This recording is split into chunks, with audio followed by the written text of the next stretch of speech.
Panginoon po namin Diyos na banal at makapangyarihan sa lahat, lumalapit po kami sa inyo sa pangalan po ng aming Panginoong Jesucristo.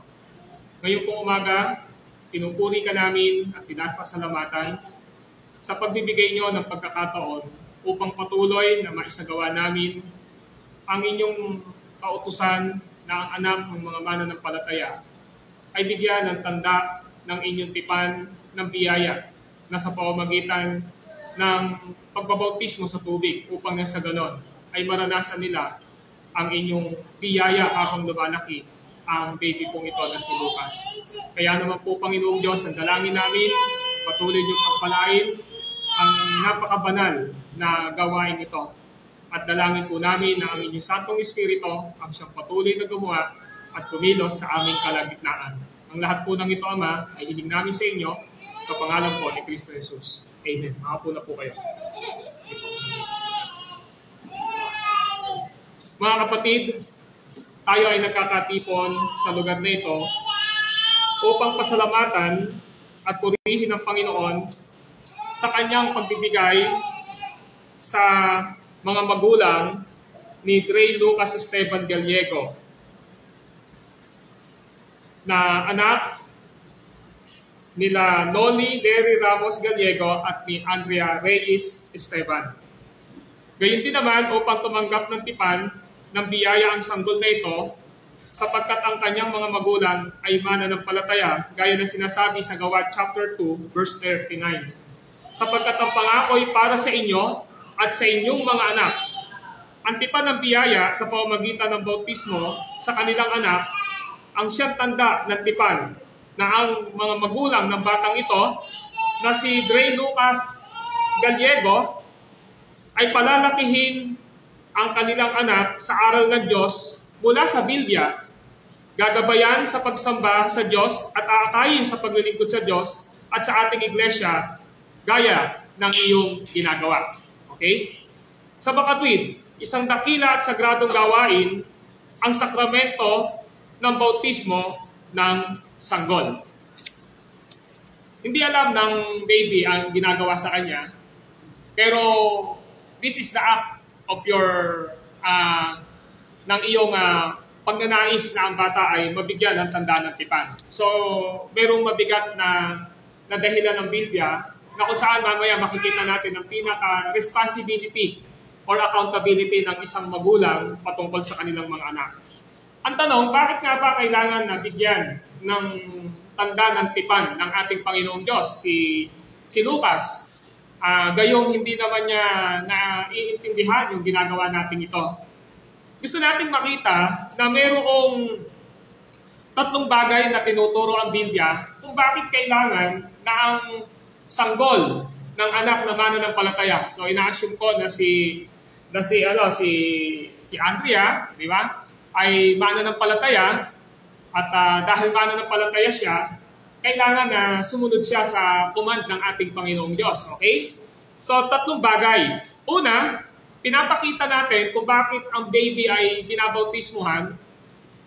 Katulad ng mga may edad na sumampalataya sa ating Panginoon. Ang una, na tayo at ang ating mga anak ay ipinaglihi at ipinanganak sa kasalanan. Yan yung turo ng Biblia. Kasi ang sabi ng Biblia, pumasok ang kasalanan sa pamamagitan ng isang taong si Adan. At sa pamamagitan niya, lumaganap ang kasalanan sa lahat ng tao sapagkat ang lahat ay nagkasala.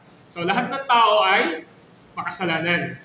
Sa makatwid, yung mga anak na natin, yung mga anak natin o yung anak na si Dre, si Lucas, ay nakamana ng kasalanan dahil lahat tayo ay galing kay Adan. Sapat ito upang hindi makapasok sa kaharian ng Diyos ang isang tao na walang relasyon sa ating Panginoong Diyos, malibang ipanganak tayong muli. So, kailangan ipanganak muli. Itong pagtutubog o pagwiwisik ng tubig ay nagtuturo kung saan inilalarawan ang karumihan ng ating kaluluwa. Ang simbolo ng tubig ay dugo ng ating Panginoong Hesus. Of course, ang tubig ay hindi nagliligtas. Pero the water is the symbol of the blood of Jesus Christ na siyang naglinis sa kasalanan ng mga taong pinili ng Ama, tinubos ni Kristo at binornagyan ng Banal na Espiritu, ang dugo ng ating Panginoon ang siyang nagbibigay ng kaligtasan. Okay? Na kung saan, ang tubig ay nagtuturo kung saan inilalarawan ang karumihan ng ating kaluluwa at tayo inuutosang kamuhian ang ating mga sarili at magpakumbaba sa harap ng Diyos at ating hangarin ang paglilinis sa atin at ang ating kaligtasan, hindi sa pamamagitan ng ating mga sarili. So the first sign bakit ang baby ay binabautismohan sa pamamagitan ng tubig, ito man ay pagbuhos o ito man ay pagwinik, ito man ay immersion o paglubog, dahil that is the sign of the blood of Jesus Christ who cleanse us sa ating mga kasalanan. So yun yung una. Lahat ng tao ay makasalanan at nangangailangan siya ng tagapagligtas ng ating Panginoong Jesucristo. So bilang mananampalatayang magulang, yun yung nasa puso mo dapat na yung anak mo lumaki siya ng mayroong aral ng banal na kasulatan upang nasa ganon sa tamang kaisipan niya ay maging tagapagligtas at Panginoon niya si Jesus sa kanyang buhay. So yung pangalawa, pinapatutuhanan at pinatutunayan sa atin ng banal na bautismo na hinuhugasan ang ating mga kasalanan sa pamamagitan ni Jesucristo. Sa makatwid, tayo ay binautismohan sa pangalan ng Ama at ng Anak at ng Espiritu Santo. Bakit ba binabautismohan sa pangalan ng Ama, ng Anak at ng Espiritu Santo? So this is the meaning and explanation. Sapagkat kapag tayo ay binautismohan sa pangalan ng Ama, ang Diyos Ama ay nagpapatotoo at nagpapatunay sa atin na pinagtitibay niya ang isang walang hanggang tipan sa atin at kinukupkup niya tayo upang maging kanyang mga anak at tagapagmana. At dahil dito ipinagkaloob niya ang lahat ng mabuting bagay at hadlangan ang lahat ng kasamaan, o kung hindi man ay gamitin niya ito para sa ating kapakinabangan. So kapag ka binautismohan sa pangalan ng Ama, si baby Lucas, ang ibig sabihin nito, ang Panginoong Diyos Ama ay nakikipagtipan sa kanyang magulang at saka kay baby Lucas. Yun yung pinapakita rito. At pangalawa, na makikita natin, binabautismohan sa pangalan ng anak ng ating Panginoong Jesucristo. Ganito ang makikita natin. At kapag tayo ay binabautismohan sa pangalan ng anak ng ating Panginoong Jesucristo, pinapatutuhanan sa atin ng anak ni Kristo na hinugasan niya tayo sa lahat ng ating mga kasalanan sa pamamagitan ng kanyang dugo. At ibinibilang tayo sa pakikiisa sa kanyang kamatayan at muling pagkabuhay upang sa gayoy lumayo tayo sa ating mga kasalanan at ituring na matuwid at walang sala sa harapan ng Diyos. So kapag binabautismohan sa pangalan ng anak ng ating Panginoong Jesucristo, ang ibig sabihin po nun ay pinapakita doon na ang ating Panginoong Jesucristo, siya lamang ang dapat na maging tagapagligtas. Lalo na sa paglaki ni Lucas, dapat maintindihan niya na si Kristo'y namatay para sa kanyang kasalanan, siya'y nabuhay para sa kanyang kaligtasan.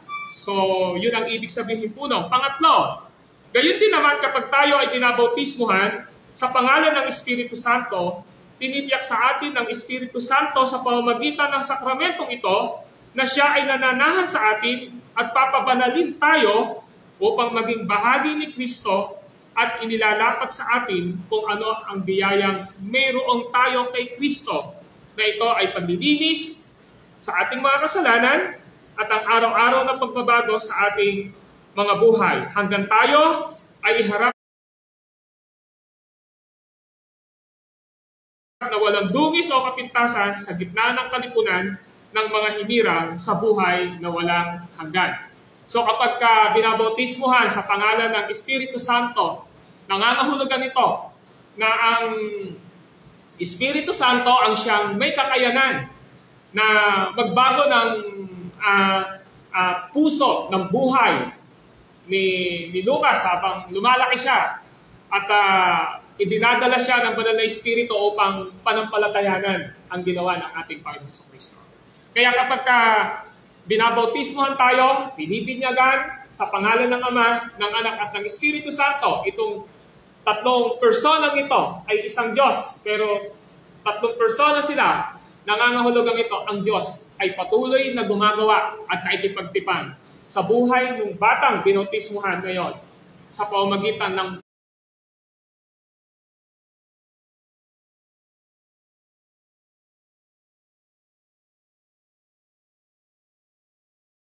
paggabay ng kanyang mga magulang sa ating Panginoong Kristo habang lumalang siya. So nakuha mo, Andrea, nakuha mo yung ibig sabihin? Okay. Yung ikatlo, kung paanong sa lahat ng tipanan ay mayroong dalawang bahagi. Sa pamamagitan niya ng bautismo ay inuutusan at inuobligahan tayo sa bagong pagsunod na kumapit tayo sa isang Diyos na ito, ang Ama, ang Anak, at Espiritu Santo, na siya ay pagtiwalaan natin at ibigin siya ng buo nating puso, ng buo nating kaluluwa, at ng buo nating pag-iisip, at ng buo nating lakas, na ating talikuran ang sanlibutan, ipako sa krus ang luma nating kaligtasan, at lumakad sa bago at banal na pamumuhay. At bagamat minsan ay nahuhulog tayo sa kasalanan dahil sa ating mga kahinaan, ay hindi tayo dapat bumitiw sa awa ng Diyos, ni magpatuloy sa pagkakasala, yamang ang bautismo ay tatak at walang alinlangang patotoo na tayo ay mayroong paikipagtipan sa biyaya sa Diyos. So ang ibig sabihin, mamaya pagka binautismohan natin si baby Lucas, gumagawa ng tipan. Tayo, lalo na yung magulang, sa ating Panginoong Diyos na yung kanyang anak ay iaasa niya sa ating Panginoong Diyos, sa Diyos Ama, sa Diyos Anak, sa Diyos Espiritu Santo, na iisang Diyos. Doon niya iaasa yung kanyang anak at doon niya dadalhin ang kanyang anak sa pananampalataya. Okay? Ngayon, ukol sa mga sanggol ng mananampalataya, ito yung gusto nating makita. At bagamat hindi nauunawaan ng ating mga sanggol ang mga bagay na ito. Kaya sabi ko sa inyo, hindi naman mo talaga ito naiintindihan ngayon ni Lucas, Hindi niya ito naiintindihan. Hindi natin dapat ipagkait sa kanila ang bautismo. Yun yung dahilan bakit dito sa church na ito ay baptism ang ginagawa at hindi dedication. Sapagkat kung paanong naging kabahagi sila ng kahatulan ni Adan, kahit wala silang kamalay-malay, sa ganitong paraan ay tinanggap silang muli sa biyaya ni Kristo. Kung paanong winika ng Diyos kay Abraham na ama ng mga sumasampalataya at winika rin niya sa atin, sa ating mga anak na sinasabi. Pakinggan niyo po. Quoted, Genesis 17:7, at aking pagtitibayin ang aking tipan sa iyo at sa iyong binhi. Pagkamatay mo sa buong kahalahian nila, na tipang walang hanggan na ako ay magiging iyong Diyos at ang iyong binhi pagkamatay ko. So ang Diyos nagbigay ng tipan kay Abraham sa Genesis chapter 17 na ang lahat ng sasampalataya kay Kristo ay nasa line sila ni Abraham. Sa makatwid, sa lumang tipan, circumcision, pagtutuli. Pagdating sa New Testament, kailangan pinalitan siya ng baptism, water baptism. So ibig sabihin, this is the covenant of God. Tipan dito ng Diyos sa mga magulang. Kaya nga, kinaklaro natin na dapat naiintindihan ng magulang dahil ikaw ang magpapalaki sa anak mo with the help ng mga kinuha mong sponsor ng anak mo, di po ba? So, ganun din ang sinasabi sa Gawa 2:39. Sapagkat sa inyo ang pangako at sa inyong anak at sa lahat ng nasa malayo, maging ilanman ang tawagin ng Panginoon nating Diyos sa Kanya. So, sa Acts chapter 2, yung mga baby, yung mga anak ng mananampalataya ay inutusan ni Apostle Peter na magkaroon ng tanda ng tipan. At yun ay walang iba kundi ang water baptism. Sa makatwid, dati ay inutusan ng Diyos na silang mga sanggol ay dapat tuliin na siyang tanda ng tipan at ang katwiran sa pamamagitan ng pananampalataya. Kaya nga niyakap sila ni Kristo, pinatungan niya ng kamay at pinagpala niya sila. Sa Marcos chapter 10, pinalapit niya yung mga bata, pinagpala. Kasi ang gusto ng ating Panginoon Kristo, itong mga batang ito, ng anak ng mananampalataya, ay bigyan niya ng pagpapala spiritually. Yamang pinalitan na ang bautismo ang pagtutuli, ang mga sanggol kung gayon ay dapat bautismohan bilang mga tagapagmana ng kaharian ng Diyos at ng kanyang tipan, at tungkulin ng mga magulang na ibayong ituro ito sa mga bata kapag sila ay nasa 8 gulang na, upang ang banal na ordinansang ito ay magampanan alang-alang sa kanyang kalwalatian ng ating Panginoong Diyos. Sa ating kaaliwan at sa ikalalakas ng kanyang iglesia, tayo ngayon ay tumawag sa kanyang pangalan at dumalangin. Tumayo ang bawat isa. Let us pray. Tayo manalangin.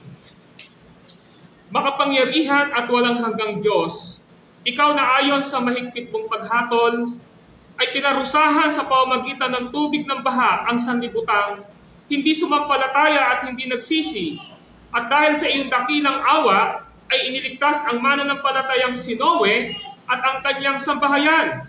Ikaw na naglunod sa matigas na si Paraon, 10 ng kanyang hukbo, sa pulang dagat, at pinangunahan ang iyong bayan at lumakad sa gitna ng dagat sa landas ng tuyong lupa na naglalarawan sa bautismo. Kami po, Panginoong Diyos, ay dumudulog sa iyo. Kalugdan mo po kami, Panginoong Diyos, mula sa iyong walang hanggang awa, na alalahanin ang aming mga anak at ibilang mo sila kay Jesucristong iyong anak sa pamamagitan ng Espiritu Santo, na sila rin ay mailibing kasama niya sa kanyang kamatayan at muling maibangon kasama niya sa bagong buhay, upang araw-araw silang sumunod sa kanya, may galak na pinapasan ang kanilang krus at nagsisikapit sa kanya sa pamamagitan ng pananampalataya, matibay na pag-asa at masigasig na pag-ibig, nang sa gayoy sa pamamagitan ng iyong nakakaaliw na kaluguran ay iwan nila ang buhay na ito na walang anupaman kundi walang katapusang kamatayan. At nang sa huli ay haharap silang walang katatakutan sa hukuman ni Kristong iyong anak, sa pamamagitan ni Jesucristong aming Panginoon na kasama mo at ng Espiritu Santo, ang nag-iisa at tunay na Diyos, naghahari at nagbubuhay magpakailanpaman. Amen. Nakaupo na po kayo. Tinatawagan ko po si Andrea, paikuha po yung anak. Tama na rin po si Sister Carmina. Kayo naman yung nanay. Sige po. Mga minamahal sa Panginoong Jesucristo, narinig ninyo na ang bautismo ay isang utos ng Diyos upang itatak sa atin at sa ating mga anak ang kanyang tipan. Sa makatwid ay dapat itong gampanin para sa layuning ito. At hindi dahil sa kaugalian, tradisyon o pamanghiin. Upang patunayan na ito ang nasa isip ninyo, marapat nyo sagutin ng buong katapatan ang mga tanong na ito. So may question ako, pakisagot nyo lang ha. Ang sagot ay opo.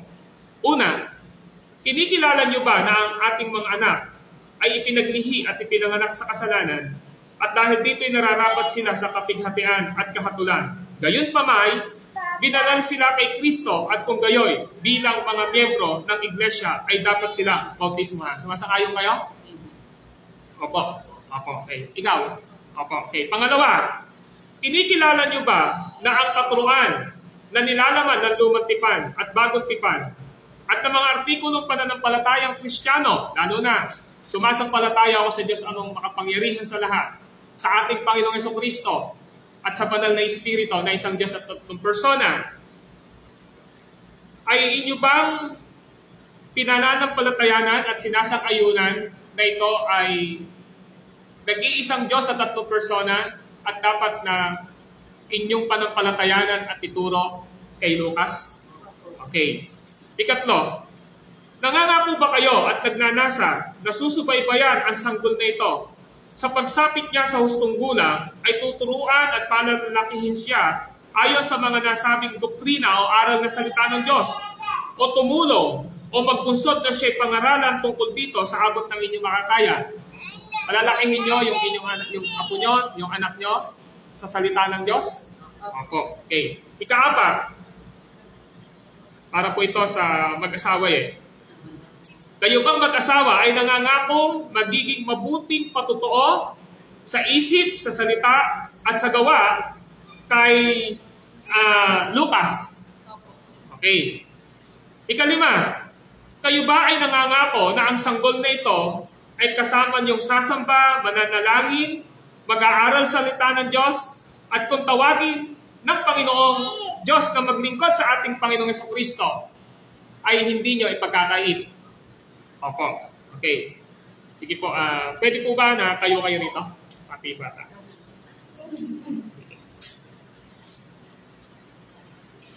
Dito, sister.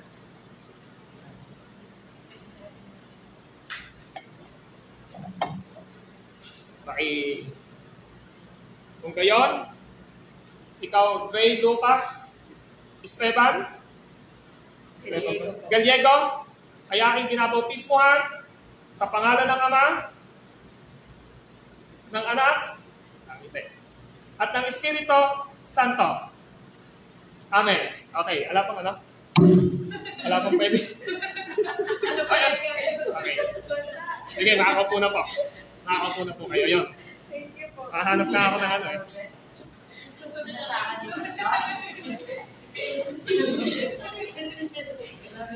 Sige po, iniyahan po na tumayo ang lahat ng ninong at ninang.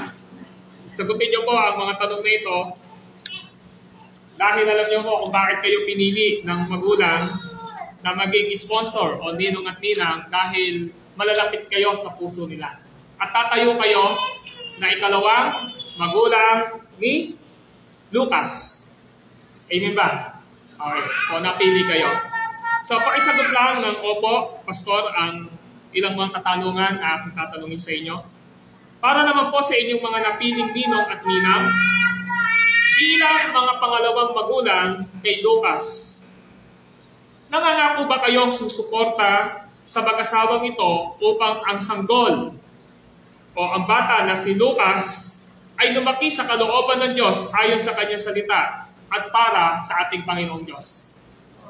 Okay, salamat. Pangalawa, nangangako ba kayong ipapanalangin nyo si Lucas at maglalaan ng oras lalo na't kapag ang sanggol na ito ay nangangailangan ng inyong tulong at ng inyong payo? Okay, narinig ng Panginoon yan, okay?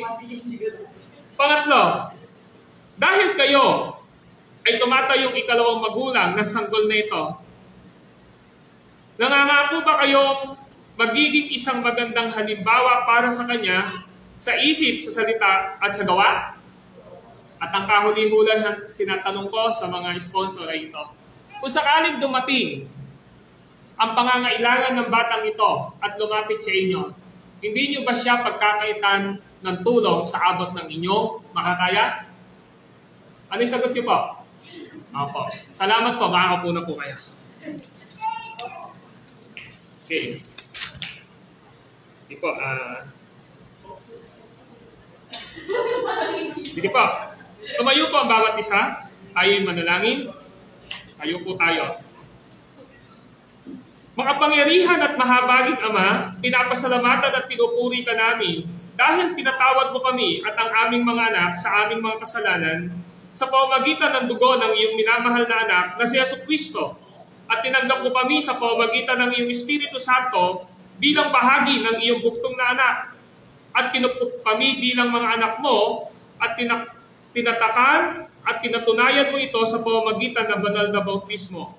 Hinihingi po namin sa ngalan ng iyong minamahal na anak na malugod pong pamahalaan ang nabautismo ang sanggol na si Lucas sa pamamagitan ng iyong Espiritu Santo upang siya'y maturuan sa banal at masusing kaparaanan upang sumagana at lumago sa Panginoong Jesucristo upang kilalanin niya ang kabutihan at kahabatan mo bilang Ama na ipinamalas mo sa Kanya at sa amin, at sa mabuhay sa katwiran sa pangunguna ng aming guro, hari at dakilang saserdote na si Jesucristo, at masigasig na labanan at mapagtagumpayan ang kasalanan, ang diablo at ang buo niyang kaharian, nang sa gayon ay walang hanggang kanyang papupurihan, dadakilain, at ang iyong anak na si Jesucristo, kasama ng Espiritu Santo, ang nag-iisang tunay na Diyos.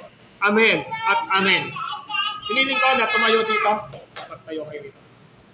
Paari ba na itaas natin ang ating mga kamay upang ipanalangin si Lucas at ang kanyang magulang? Let us pray. Panginoon naming Diyos na banal at makapangyarihan sa lahat, Kami po ay nagpapasalamat sapagkat niloob ninyo na si Dre Lucas Gallego, Panginoong Diyos, ay binigyan nyo ng tanda ng tipan. Tipan na kung saan ay dadaloy sa kanyang buhay ang inyong pagiging Diyos. Alam namin, Panginoon, na ikaw ang Diyos na pumili ng inyong mga anak bago palalangin ang sanlibutan. At ang lahat ng iyon ay binigay nyo kay Jesus upang tubusin at maging dakilang pastol ng buhay. At alam namin na ang banal mong Espiritu ang siyang patuloy na nananahan sa lahat ng inyong anak upang nasa ganon, Panginoong Diyos, ay makapamuhay ng mayroong kabanalan. Dalangin namin kay Dre Lucas, Panginoon Gallego, na patuloy niyo siyang pagpalain sa kanyang spiritual na buhay, Panginoong Diyos. Patuloy niyo siyang pagpalain, Panginoong Diyos, sa kanyang kalusugan at pangangatawan. At patuloy niyong ipagkaloob ang lahat ng kanyang mga pangangailangan sa kanyang pong buhay. Kaya pinagkakatiwala namin sa inyo ang buhay ni Lucas Gallego. Gayon din ang kanya pong mga magulang, Panginoong Diyos. Sa buhay po, Panginoon, ni Andrea, patuloy niyo siyang pagpalain sa kanyang buhay. Nawa po, tulungan niyo siya bilang nanay na mapalaki ang kanilang anak sa aral ng aming Panginoong Jesucristo. At nawa, Panginoong Diyos, bigyan mo siya lagi ng maayos na pananampalataya sa inyo. Patuloy niyo siyang bigyan ng maayos na kalusugan at bigyan niyo din po siya ng lahat ng kanilang pangangailangan at ng kanyang pamilya. At nawa, Panginoong Diyos, kayo ang magpala sa buhay ni Andrea. Gayon din sa ama ng magulang na ito, ng batang ito, Panginoon, kilala niyo siya, patuloy kang kumilos sa kanyang buhay. At nawa po, one day at a time, ay maranasan niya ang inyong paggawa at pagkilos sa buhay po ng tatay, Panginoon ni Lucas. Maraming salamat po. Ang lahat ng ito ay hiling namin sa inyo, Ama, sa pangalan ni Kristo Jesus. Amen. Ako na kayo. Okay, manatiling nakatayo. Tanggapin po natin ang pagpapala ng ating Panginoong Diyos sa ating ginawang pagbibigay ng tanda ng tipan ng ating Panginoong Diyos. Pagpalain nawa kayo at ingatan ni Yahweh, naway kahabagan niya kayo at subaybayan. Ligapin nawa niya kayo at bigyan ng kapayapaan. Sa pangalan ng Ama, ng Anak, at ng Espiritu Santo. Amen at Amen. God bless you all. Okay, tapos na. Baka pwede mag-picture. So, picture. Dine, picture. Picture! Okay, di ba? Oh. Hello. 1, 2, stop! Ready ba? Okay, kami lang.